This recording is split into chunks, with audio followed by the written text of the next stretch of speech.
अस्सलाम वालेकुम viewers, welcome to kitchen को। आज हम अपने किचन में बनाएंगे मज़ेदार हलीम। तो चलें शुरू करते हैं। मैंने अपनी तमाम दालों को अच्छी तरह से वॉश करके साफ करके तकरीबन 1 से 2 घंटे के लिए भिगो दिया था। दालों में मैंने लिया है चना दाल, गंदुम, चाउ, टूटा चावल, मिक्स दाल में मूंग, मसूर और माश।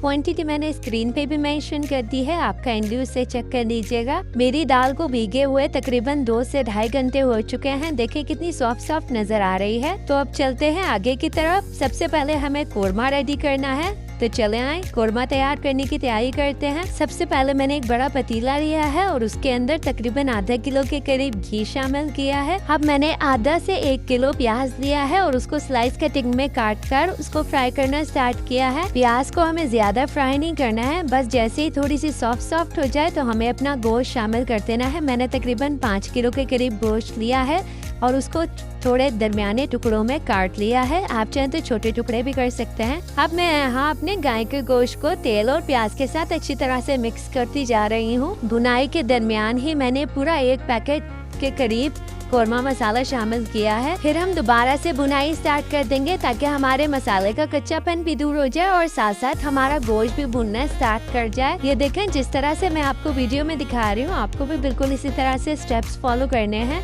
ठीक है ना। अब मैंने अदरक लहसुन का पेस्ट शामिल किया है 5-5 टेबल स्पून और साथ में पपीते का पेस्ट भी शामिल किया है जो मेरे पास फ्रीज हुआ था।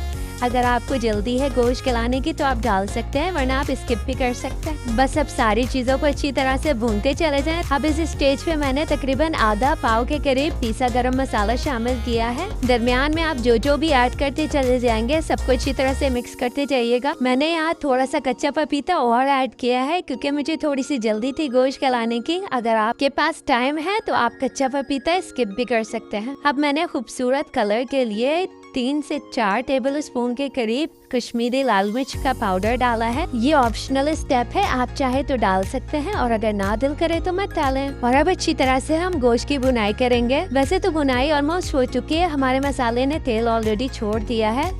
अब हम थोड़ा सा पानी शामिल करेंगे ताकि हमारा गोश्त गल जाए।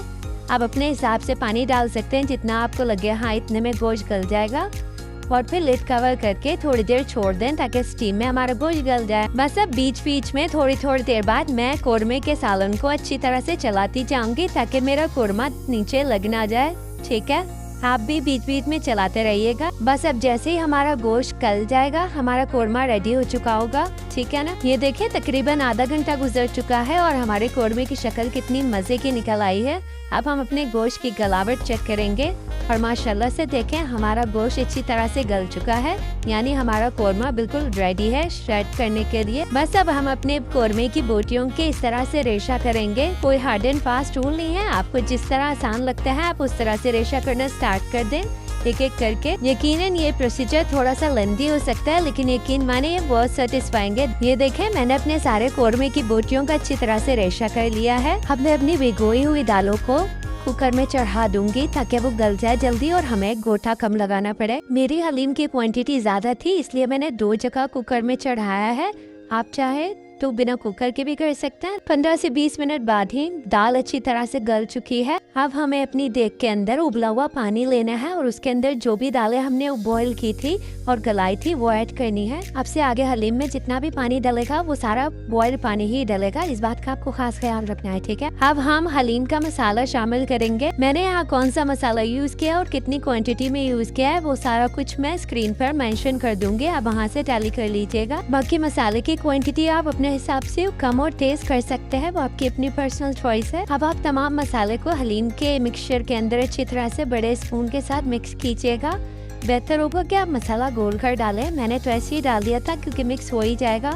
फिर उसके बाद आप ऐसा करके गोटा भी लगाएंगे तो भी मिक्स हो जाएगा। अब नेक्स्ट स्टेप पे मैं अपने गोश्त का रेशा शामिल करूंगी जो मैंने श्रेड किया था। आहिस्ता करके डालिएगा ध्यान से। अब बस हमें लगातार गोटा लगाना है। एक तो हमारी दाल ऑलरेडी गली हुई है और हमारा गोश्त भी श्रेड है, तो हमें इतनी मेहनत करने की जरूरत नहीं पड़ेगी, लेकिन फिर भी सारी चीजों को यकजा करने के लिए हमें अच्छी तरह से गोटा लगाना है। इसके लिए आप अपने भाई और अब्बू को भी पकड़ सकते हैं। ये देखिए गोटा लगाने से जो मसाला हमारा लम्पी सा हो रहा था वो भी मिक्स हो चुका है। और देखे थोड़ी कंसिस्टेंसी भी अब पतली नहीं है, थोड़ी सी थिक हुई है। अब मैंने हलीम में हरा मसाला ऐड किया है, जिसमें 2 से 4 गड्ढे हरा धनिया, पुदीना और चंद हरी मिर्चें शामिल हैं। आप हरी मिर्चों की क्वांटिटी कम तेज कर सकते हैं अपनी स्पाइस टॉलरेंस के अकॉर्डिंग। अब हमें अच्छी तरह से घोटा लगाना है ताकि जितना हरा मसाला हमने डाला है वो सारा पिस जाए और हलीम में मिक्स हो जाए। यहाँ हमारी हलीम थोड़ी सी थिक हो गई थी तो हमने थोड़ा सा गर्म पानी ऐड किया है ताकि वो कंसिस्टेंसी मैनेज हो जाए, और फिर दोबारा से गोटा लगा के पानी को अच्छी तरह से हलीम के अंदर मिक्स करना है और अच्छी तरह से पकाना है। चलिए अब जब तक हमारी हलीम में गोटा लग रहा है और पकती जा रही है, हम आगे का स्टेप फॉलो कर लेते हैं। मैंने तकरीबन एक कढ़ाई में आधा पाव के करीब जीरा लिया है और उसको अच्छी तरह से भुनना स्टार्ट किया है, और जैसे ही हमारे जीरे में खुशबू आना शुरू हो जाए हमें उसे ग्राइंड कर लेना है।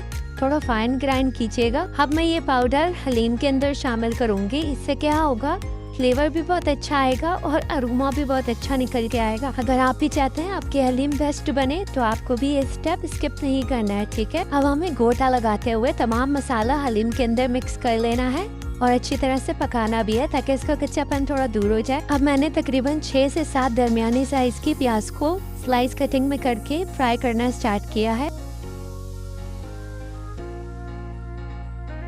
ये देखिए मेरे प्याज डन हो चुके हैं। मैंने इसको बिल्कुल लाल नहीं किया है लेकिन थोड़ा क्रिस्पी सा करके उतार लिया है। अब मैं इस फ्राइड प्याज को अपनी हलीम के अंदर शामिल करूंगी। इससे क्या होगा, फ्लेवर भी बहुत अच्छा आएगा और जायका भी दुबाला हो जाएगा। बस अब थोड़ी देर के लिए लिड कवर कर देंगे ताकि हमारी लाल प्याज का फ्लेवर थोड़ा इन्फ्यूज हो जाए हलीम में। लीजिए हमारी मजेदार स्पेशल हलीम रेडी है। बिल्कुल बहुत मजेदार, बहुत जायकेदार और बहुत ही उम्दा रेसिपी है। आप जरूर ट्राई कीजिएगा। इस मजेदार हलीम को आप लवाजमात के साथ और तंदूर की रोटी के साथ दावतों में पेश करेंगे तो आहा, आपके गेस्ट हैरान रह जाएंगे। मेरी स्पेशल हलीम की रेसिपी जरूर ट्राई कीजिएगा और अपना फीडबैक मुझे जरूर दीजिएगा। फिर मिलेंगे अगली वीडियो में। अल्लाह हाफिज।